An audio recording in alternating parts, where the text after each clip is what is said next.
What's up everybody, it's Drew Wilkins with Swine and Bovine Barbecue, and in this video the cicadas are singing, it's hot in Texas, so we're making a hot and fast brisket. Let's get going.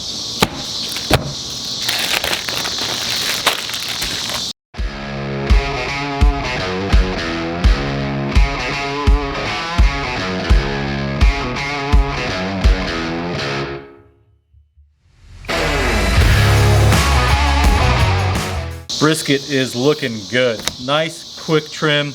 Really going for an aerodynamic trim on this. We're cooking hot and fast. I don't want things to overly crisp up. A product of when cooking hot and fast is a nice crunchy bark, but we've got a nice aerodynamic trim here. So we're gonna go on with a 50-50 mixture of salt and pepper, Diamond Crystal kosher salt and 16 mesh coarse black pepper. Just a nice even coating here on the back side. Pretty heavy with it, per usual. Then we're gonna come over the top with a 50-50 mixture of granulated garlic and onion and fight the wind. Not going too heavy with that because I don't want it to burn.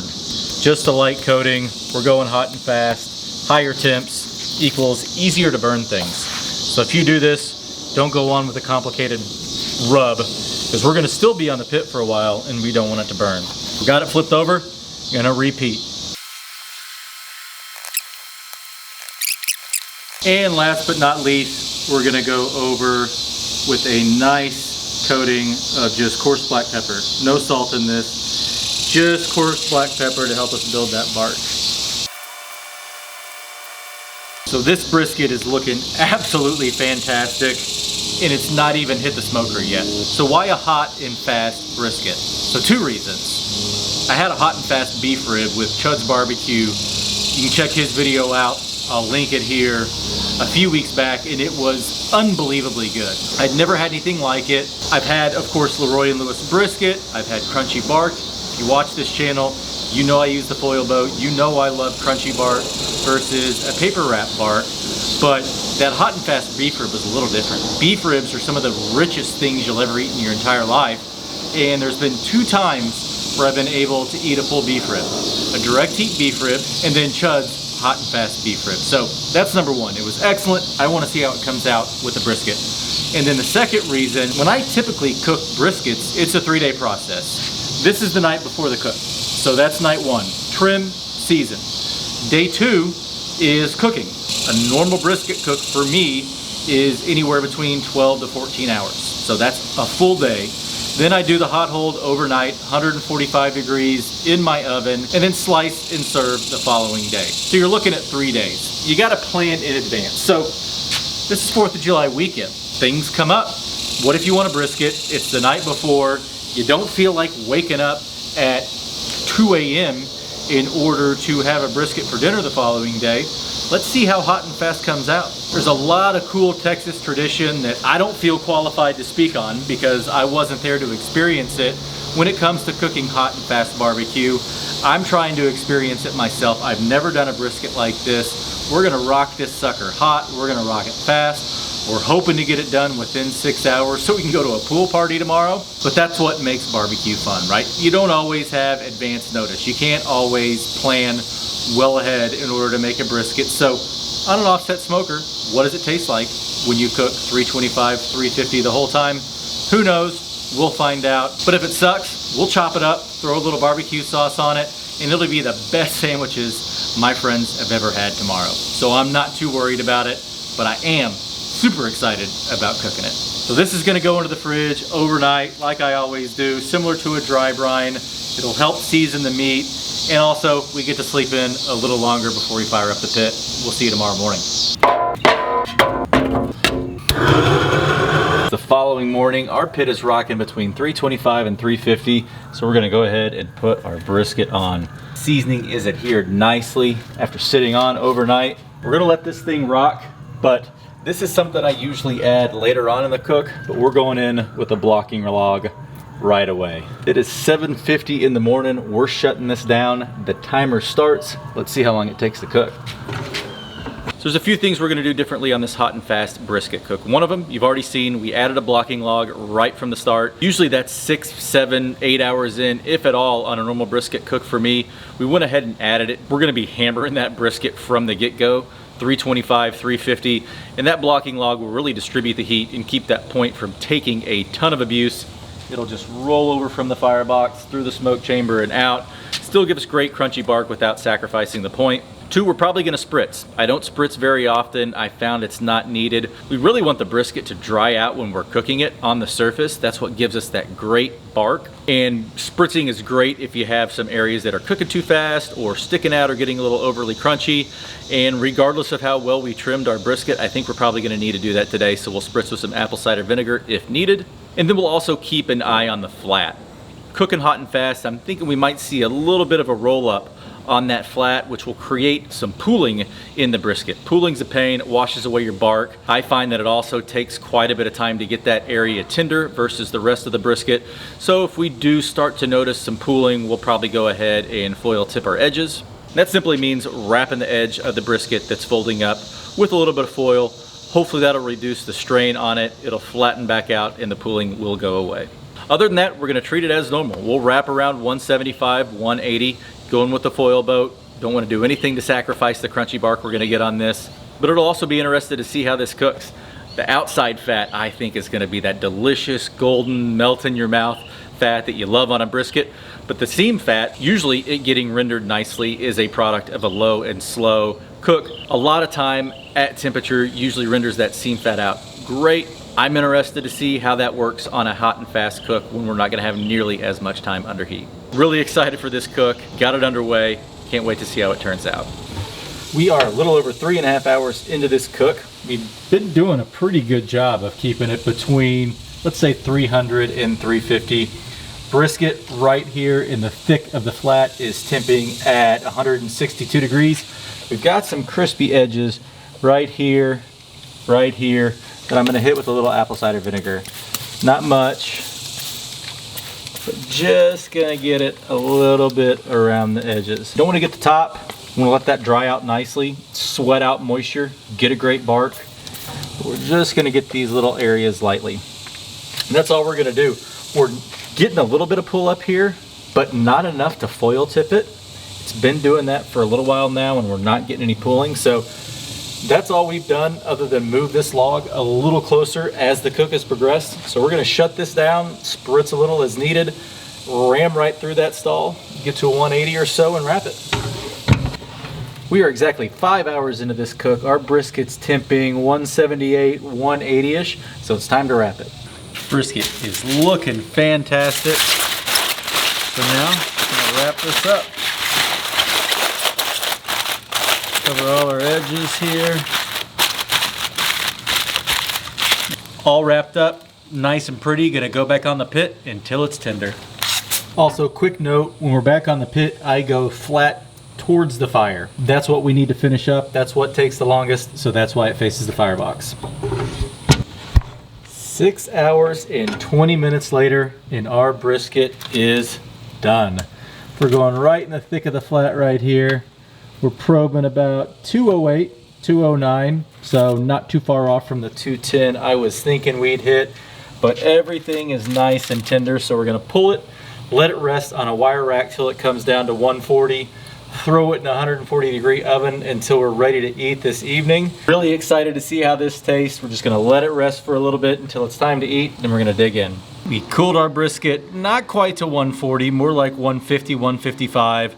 Threw it in the oven at 145 for 3 hours, and it is time to eat. Let's get it out of this foil boat. Oh yeah, I think I poked through it. There was a lot of moisture in here earlier that ended up on the sheet tray. Unfortunately, not a big deal. We're still gonna cover it, make it shine a little bit, but we're more going for crunchy than anything on this, and it is definitely crunchy. It is the moment of truth. Let's see how this hot and fast brisket came out. Nice, crunchy, fat on top feels great.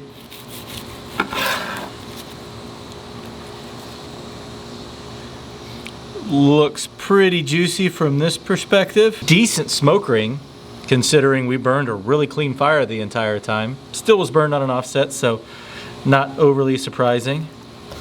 Let's cut a few pieces of this flat over here.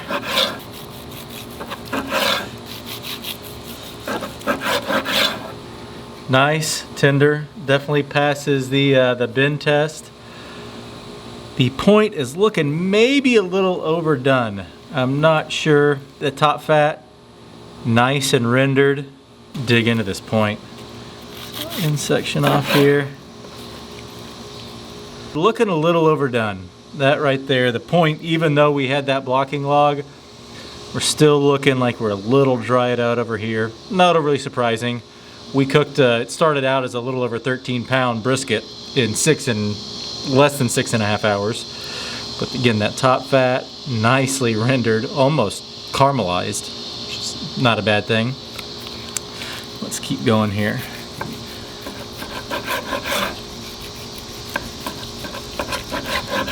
Yeah, this is what I was afraid of. We nuked the point even with the blocking log. Maybe I should have tipped it with some foil, but I'm not sure that would have helped much. That's would make some really good chopped beef. Probably eat really well in something like a taco too, but it's pretty nuked. Up here, as we go further in to the point, it's got that beautiful rendered fat that we want, but yeah, we definitely overcooked on the point. And again, we had a blocking log the entire time, so not sure if there's a way to avoid that, cooking hot and fast, please let me know, because I loved cooking a brisket in less than 6.5 hours, but that certainly is not what we want. Let's cut one more on this side. Going gingerly, not to shred this end. Oh yeah. Overcooked, no other way to put it. These little nuggets up here. Seen how it looks? How does it taste? Let's dig in. The time has come. This was a lot shorter than our normal brisket cooks. In a traditional one, we would have seasoned last night, cooked all day today. We'd still be cooking likely, and then rested overnight and then eaten tomorrow. It's not what we're doing today. We're eating off first. We're gonna start off with one of these burnt in pieces. Gonna give it a shot. It looks super juicy, despite the fact that we're dealing with a decent amount of overcooked here. Let's just see how this tastes. Cheers. That was really good. Really, really good actually. I don't really pick up any characteristics off that burnt in piece than I typically would off a normal cook. Great salt pepper flavor. You get a little bit of that garlic and onion in it as well. There's really not a whole lot there that is different from a normal cook. So let's try this in between slice, see what it's like. And go over on the end here. This is one of my favorite pieces of brisket. A little point, a little flat, rendered fat up top. Great caramelization on that rendered fat. Cheers. Really, really good.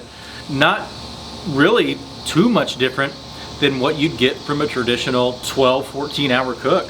The way I cook briskets and the way that I've learned through Brad from Chud's Barbecue and Evan from Leroy and Lewis, doing it with the foil boat method, you do get the crunchy bark. The bark is not completely different from what you normally see. The smoke flavor, it's not as prominent as you would from a traditional offset smoke because, again, as we talked about in the beginning, when you're cooking a little lower, you're choking off that air supply to the coals and the logs, so you're getting more smoke, thus more smoke flavor. Definitely not as prominent from a smoke flavor perspective. Would be nice to have more, but it's not bad. Certainly not bad, and it's perfectly tender and delicious. So this is where the real difference comes. I mean, I can stick my finger right through that point right there. It's just nuked. There's no nice way to put it. Let's cut a little of this end off here. Let's see how this tastes. Cheers. The bark is incredible. A little chewy. It's due to the fact that it's just overcooked. Like, it's beyond a great tenderness overcook level, but definitely the chewiest bite out of anything that I've had on this. Last thing we gotta do. If you've watched my brisket cooks before, you know I love a fold over. So we're going on with the rest of that in-between slice. Sliced yellow onion here. This is what I love to eat when cooking a brisket. I'm excited. Cheers. Might be lacking a little smoke flavor, but it is damn good. One of the things I was worried about was the seam fat. And I'm not sure how well it's showing up, but the seam fat rendered really well. Up here at the top portion, it's a little thick. Trimming error on my part. Sometimes it's hard to get all that. But we rendered that seam fat really well. The only problem I see with doing a hot and fast brisket like this is you gotta figure out a way to protect the point. And maybe that's an hour in, foil tipping it or rotating the brisket more. I'm not sure if there's a technique or some tricks or tips out there that can figure out a way not to nuke that. But if you could figure out a way to do that and maybe start out the first hour a little lower to increase that smoke flavor and then crank up the temperature and go hot and fast, might be onto something here, because cooking and eating a brisket in the same day is not something I've done in a long time, and I like it. It's pretty cool. So if there's a way to, again, increase that smoke flavor and not completely nuke the point, I'm all in on it. If you have any suggestions, or if you've done a hot and fast cooked and it's worked out really well for you in the past on an offset smoker, please let me know. I'd love to try this again with some tips and tricks that could potentially make this the perfect brisket. But as always, thanks for watching. If you like this video, please give it a thumbs up. If you want to see more videos like this, please hit that subscribe button. And if you have any suggestions on what you want to see me cook next, or how we can make this brisket better,